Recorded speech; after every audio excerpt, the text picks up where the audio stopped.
Henry and Billy are totally different men. One is quiet, the one tries to live his life over the top. How did you work together in order to find the balance between these two characters? You know, it's a lot of it's on the page, the way it's well written. Then you have a director who has a plan, and he keeps everything in focus. Like, can you pull back on this? This needs to have a little bit more. And then the third part is, he's a great actor, and you understand how far to push it, when to pull back. You just know from experience whether you're getting it or not. Which has been for both of you the funniest scene to shoot in this movie? Because it's full of funny scenes. I don't know which scene.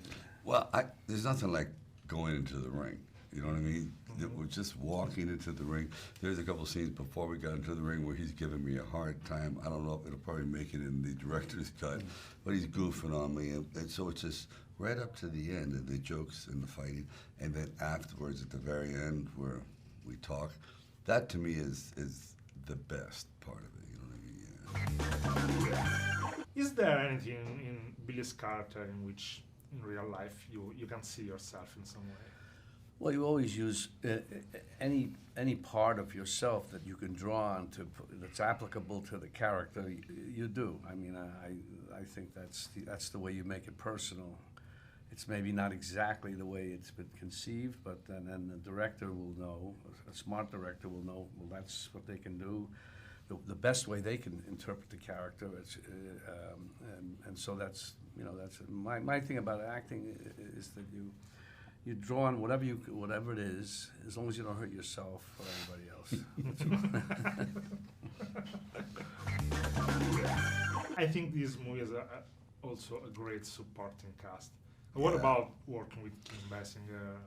Well, see, films have changed a lot in the past 20 years. Before, you could sometimes just be a star and have a very little supporting cast. Today, it's so important, those great actors, and there is no weak spots. Even when it cuts to them for 10, 15 minutes, it's really interesting.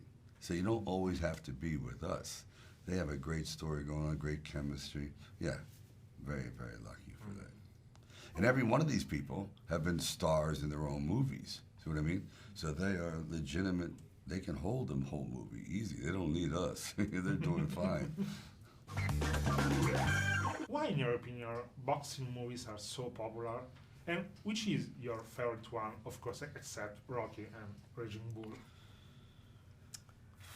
Well, there's so many. I'll tell you, believe it or not, I like the way John Voight boxed in The Champ. I mean, as a guy that studies it, he moved really, really well, and he was in the ring with a professional Tex Cobb at the time. I like that a lot. The story is not exactly the perfect story, but I like that a great deal. And your favorite boxing movie? I like The Fighter very much. I don't know if you could call it a boxing movie, No, though, I guess. It just happened to be a boxing. Yeah.